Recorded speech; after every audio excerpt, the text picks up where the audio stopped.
메타인지 기반의 K-러닝 품질관리, 오늘은 33번째로 이러닝 법에 대한 이야기를 나눠보도록 하겠습니다.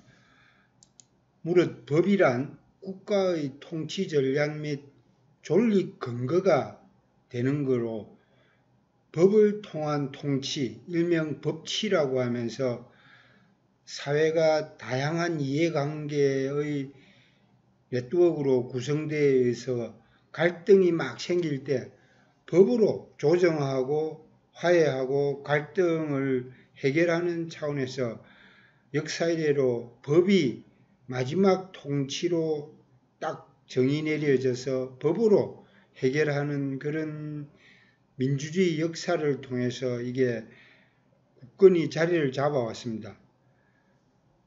모든 게 법으로 해결된다라는 건 약간 또 환상일 수도 있겠지만 그래도 현실적으로 법을 통해 모든 게 해결되는 현실적 근거가 마련되어 있기 때문에 법적인 권위 또 법적인 힘으로 우리 사회가 움직인다고 봐도 무방할 것 같습니다.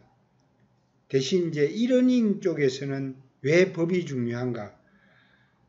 이러닝은 사실은 오프라인 교육의 보완제 정도로 아주 미미하게 1990년대 인터넷 붐과 함께 전자칠판 형태로 사교육 쪽에서 진행되다가 이게 점점 활성화되면서 제도화될 필요가 있다. 이래가지고 노동부 고용보험 환급 또 사이버 대학 설립 이런 걸 통해서 제도권 안으로 들어오게 됩니다. 그런데 이러닝이라는 용어가 사이버 교육 또 온라인 교육 또 디지털 학습 이렇게 막 혼재되다가 2004년 1월에 의원입법으로 제정된 이러닝 산업발전법에 따라 가지고 법적인 용어 정의 또 법적인 권위를 가지게 됨으로 인해 가지고 이러닝이 사실은 그냥 변방의 목소리 아웃사이더에서 확실하게 국회에서 법을 제정하는 계기를 통해 가지고 실제 권위가 엄청 높아지고 교육에서 이러닝이 이제는 아주 당당한 지위를 차지하게 되고 또 실제 2004년 1월에 제정된 이러닝 법에 따라 공공기관 이러닝 활성화 의무 쿼터제 이런 게 마련이 돼 가지고 20% 이상 공공기관에서는 의무적으로 이러닝을 하라 이런 식으로 유도하는 조항이 들어가 있어가 실제 이러닝이 이때부터 공공기관을 중심으로 엄청 활성화되기 시작했습니다. 왜? 법에서 하라 하니까. 공공기관은 또 위에서는 눌러가 해야 되는 이런 게 강하기 때문에 사실은 법 제정을 통해서 공공기관 이러닝 입찰 또 공공기관에서 오프라인 교육을 대체하는 이러닝으로 엄청 활성화되기 시작했죠.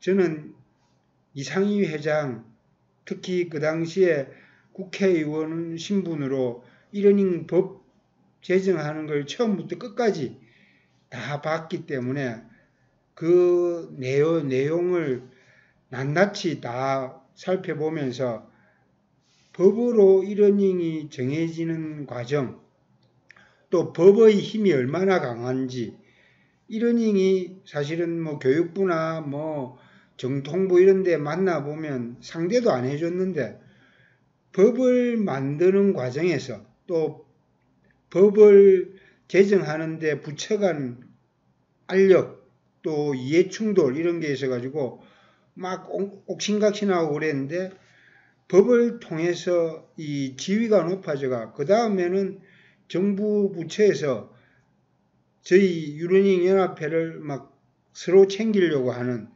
그런 게 생기더라고요. 또 그 다음에 법을 통해서 이러닝이 사회적으로도 또 경제적으로도 특히 예산에 의해서 법으로 지원이 되니까 이게 점점 이쪽으로 돈이 많이 투입되고 뭐 시스템 또 그다음에 서비스 콘텐츠 다양한 사업들이 법 제정을 통해서 공식화되기 시작함으로써 완전히 그 물꼬를 트게 돼가 이러닝이 지금까지 고도 성장을 해온데 엄청 큰 밑거름이 바로 법 제정을 통해서 가능한 걸로 저는 그렇게 생각합니다.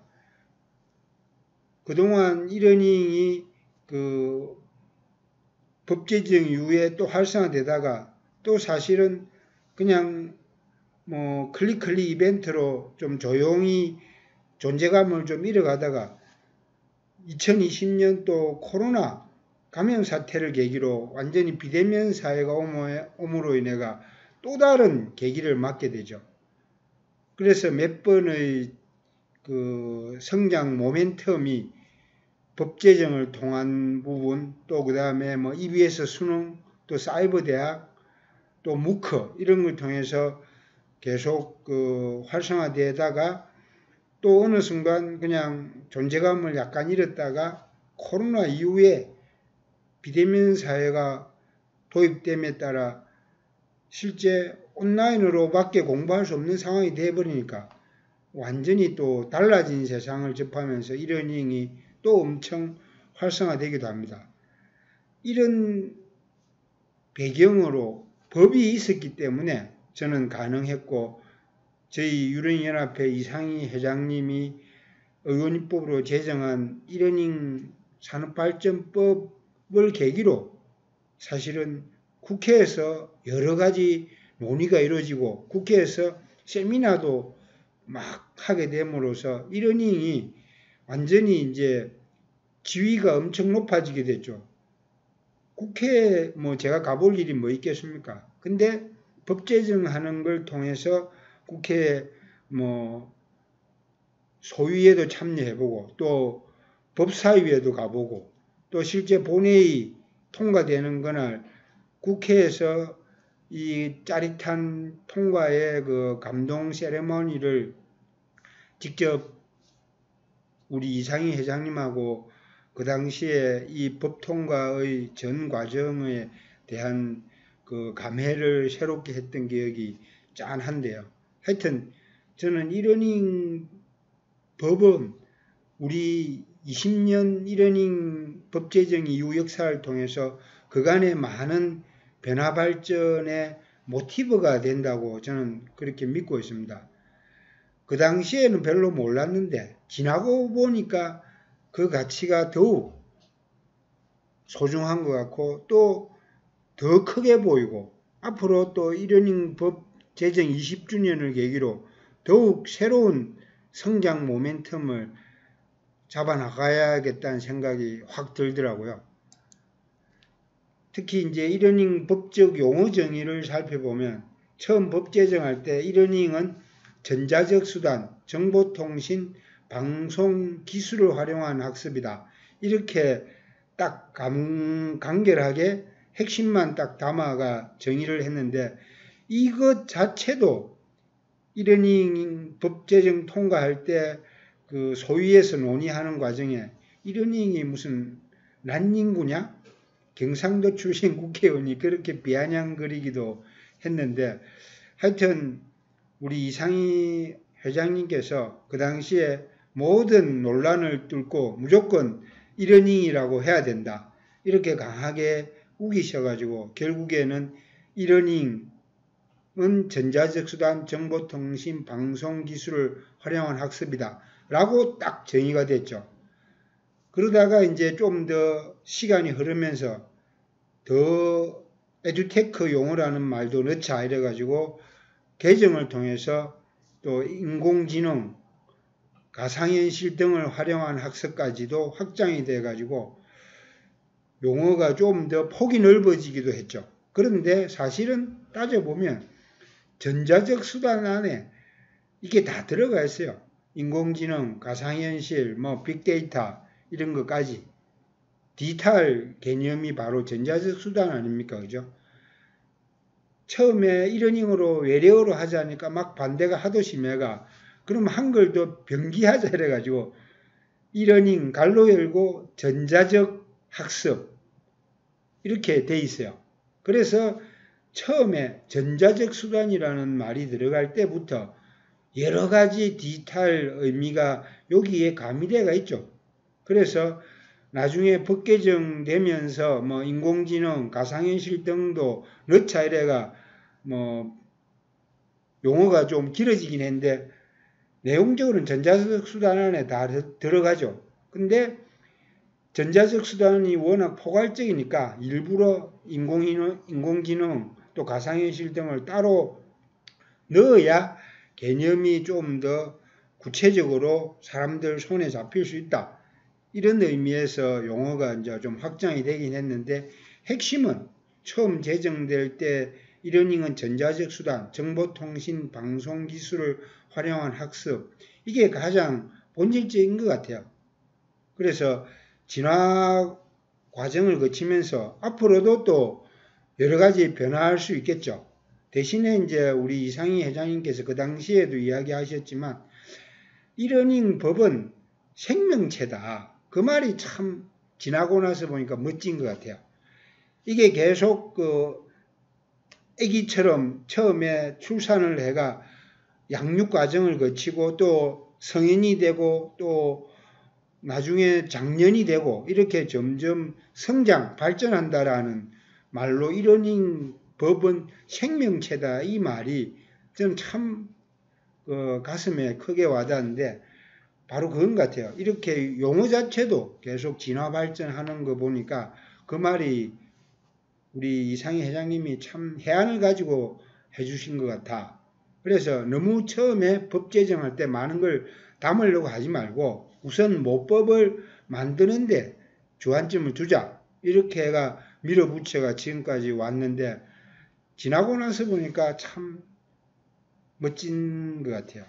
그래서 더욱 소중하고 이상희 회장님께서 2023년 9월 13일 날 돌아가셨지만 제가 마지막 그 장지로 광릉 추모공원까지 직접 가가지고 그 마지막을 보내드린 것까지 지켜드렸는데 이게 이상희 회장님의 그 큰 뜻 또 해안 이런 게 녹아 들어가 이러닝 법이 그 당시에 황당하고 사람들이 반대도 많았는데 이게 통과된 게 바로 이런 그 추진력과 또 시대를 꿰뚫어 보는 정신 이런 게 있었기 때문에 가능한 것 같아가지고 사후에 그 이상희 회장님의 뜻이 더욱 더 크게 와닿고 2024년 1월 법 제정 20주년 기념으로 더욱 더 그 뜻을 살려가 새로운 업그레이드 계기로 만들어 보고 싶습니다. 지금 이미지에 나와 있는 이러닝 백서 이게 2014-2015가 마지막 판인데 이 예산 지원으로 이러닝 백서가 2004년부터 발간이 돼가 총 한 10년 가량 이래 뭐 꾸준히 이제 백서가 나왔는데 이 산자부에서 이러닝 법 주관 부서로 이래 하다 보니까 나중에 자꾸 벽에 걸리는 것 같아요. 이러닝을 산업으로 교육산업 현실적으로 그게 말이 돼 이러면서 사무관 과장 맡길 때마다 이게 벽에 부딪히니까 상대적으로 처음 그 좋은 취지가 점점 희석화되고 이래가 예산 지원도 뚝 끊기고 이래가지고 2014, 2015 이러닝 백서가 마지막이었습니다.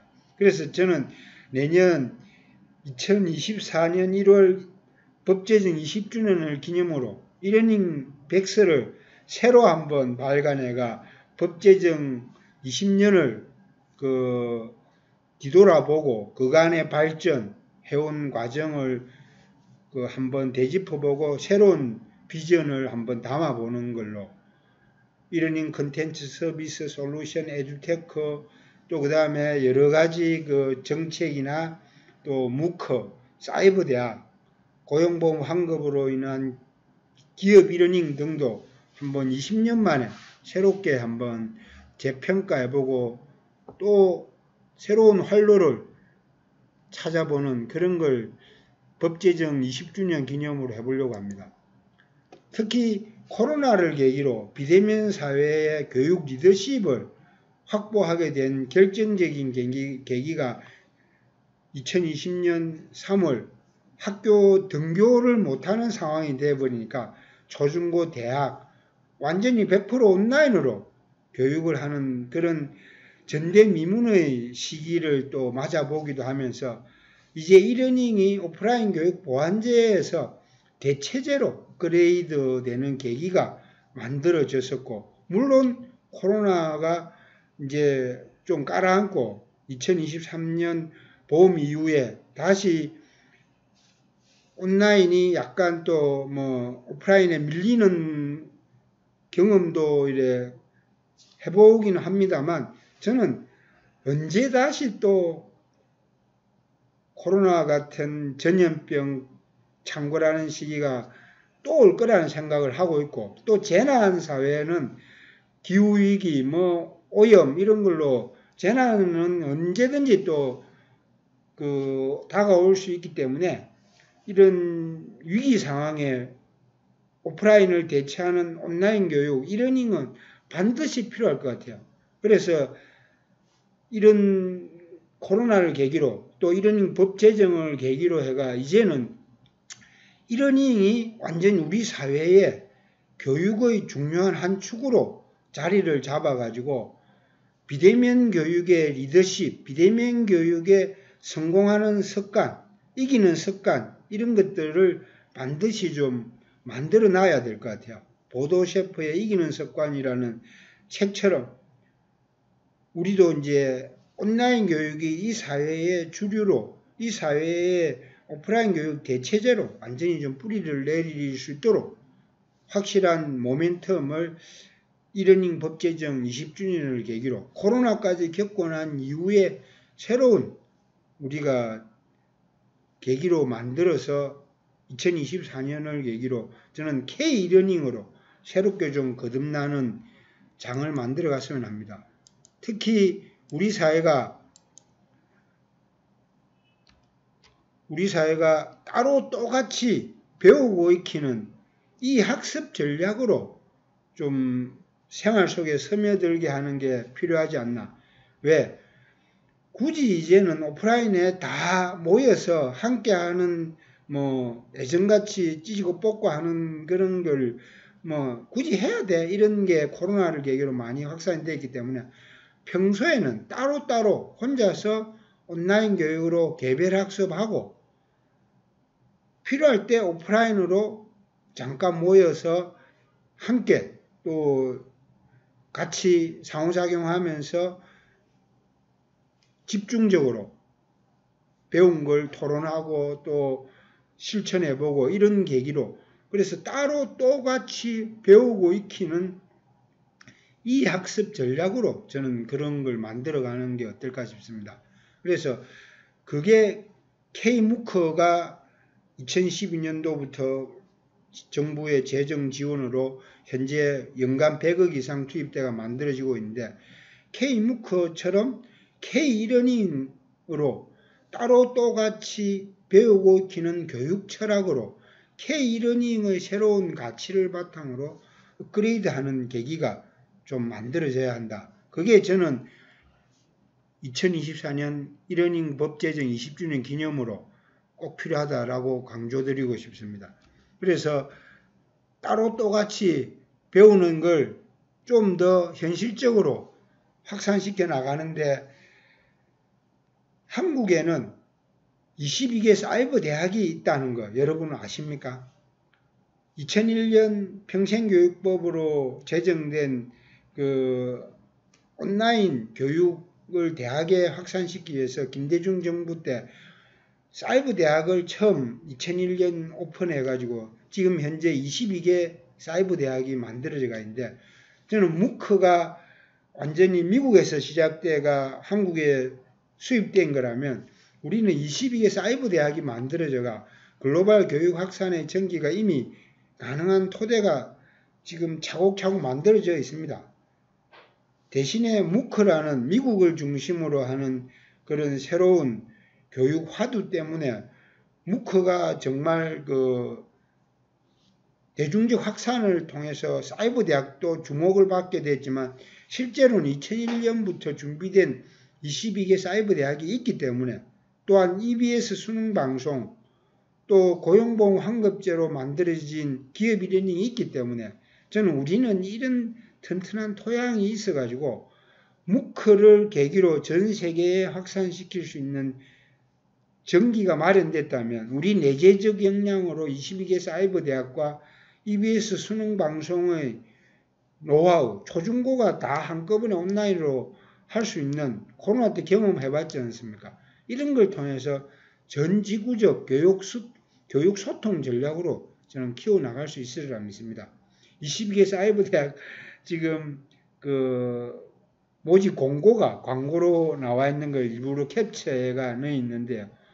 참 애틋한 것 같아요. 사이버 대학은 처음부터 사이버 대학 총학생회 회장들하고 국회에서 간담회하는 과정에서 이분들과 만나고 이런 걸 다 직접 제가 주도하고 해봤기 때문에 이런 소중한 자산이 있기 때문에 저는 비대면 사회의 리더십이 가능해지고 또 코로나를 계기로 점점 더 교육 대체제로 확산이 될 수 있기 때문에 무크를 통해서 미국 중심의 교육소통 확산이 있다면 저는 사이버 대학이라는 좋은 자산이 이순신이 말한 신이여 우리에겐 12척의 배가 있다 이런 말처럼 저는 22개 사이버 대학이 있습니다 라고 강조를 하고 싶습니다.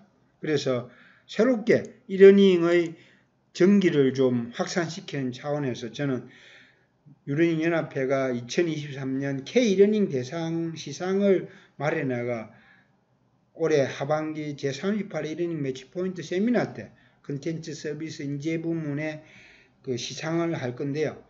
법제정 20주년 기념삼아 K-러닝으로 업그레이드 시키는 측면으로 이러닝으로 행복한 변화, 이러닝의 역사를 차곡차곡 나름대로 정리해보고 확산되는 과정을 2004년도에 연말에 이러닝으로 행복한 변화를 처음 책으로 만들어 봤는데요.